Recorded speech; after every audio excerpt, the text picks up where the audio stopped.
जबकि चाहते प्रभु तो भगवान सोने का मुकुट भी पहन सकते थे, भगवान चांदी का मुकुट भी पहन सकते थे, लेकिन भगवान ने क्या पहना?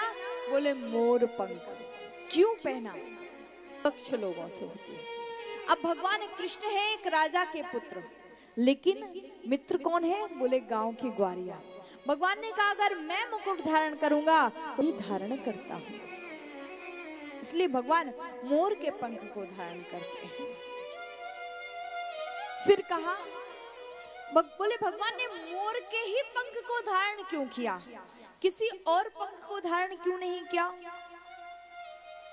एक बार प्रभु से पूछा, भगवान आपको ये किसी ने कहा? भगवान बाबा ने तो कहा है।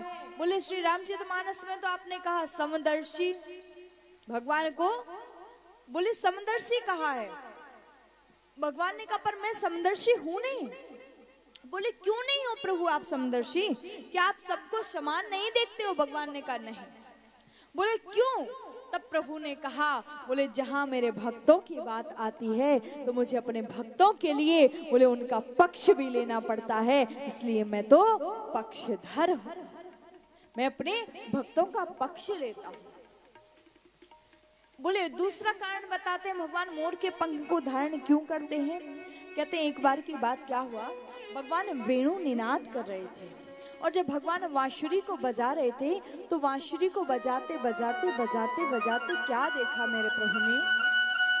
चले जा रहे तो देखा रास्ते में एक मोर का पंख पड़ा हुआ था। जैसे मोर पंख को उठा करके उसको देखने लगे। कभी भी मोर के पंख को ध्यान से देखना, ऐसा लगता है जैसे कि मोर पंख में कोई आंख बनी हो, और ध्यान से देखना तो ऐसा लगता है कि जैसे कि उस आंख में से आंसू गिर रहा। भगवान ने उस मोर पंख से पूछा, रे तू रो क्यों रहा है?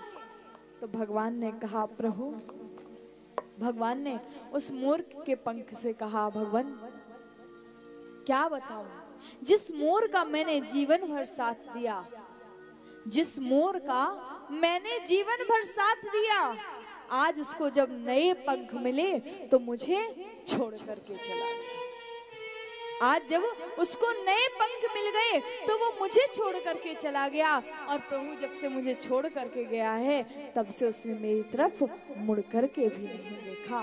भगवान इसलिए मुझे दुख होता है। भगवान ने उस मोर के पंख को उठाया, मोर के पंख को उठा करके तुरंत मस्तक पर धारण कर लिया। उससे कहा, बेटा तू चिंता मत कर, बेटा तू चिंता मत कर। अरे जिसे दुनिया में कोई नहीं उठाता, जिसे दुनिया में कोई नहीं पूछता है, उसको पूछने वाला मैं बैठा हूँ। जिसे लोग ठुकरा देते हैं उसको मैं स्वीकार करता हूँ। बड़े दिव्य से इस प्रकार से कहते हैं। तीसरा कारण बताते हैं भगवान ने मोर के पंख को धारण क्यों किया। कहते हैं जिस समय भगवान मोर कुटी पर बांसुरी बजा रहे थे, उस समय जब भगवान तो देखा कि इधर से किशोरी जी आ रही हैं, उधर मेरे कृष्ण बैठे हुए हैं, बीच में मोर नृत्य कर रहा है, अपने पंखों को फैलाए हुए हैं। तो उस समय मोर के मन में विचार आया कि देखो तो सही, राधा रानी और कृष्ण के बीच में मैं आज पर्दा बन करके खड़ा हुआ हूँ। आज देखते ही देखते उस मोर ने अपने पंखों को नीचे किया और राधा रानी का मिलन कृष्ण से हुआ, कृष्ण का मिलन राधा रानी से हुआ। भगवान ने राधा और कृष्ण के प्रथम मिलन के उपलक्ष्य में उस मोर पंख को लिया और मोर पंख को उठा करके धारण किया। संतों ने अन्य कारण बताए भगवान के मोर के पंख धारण करने।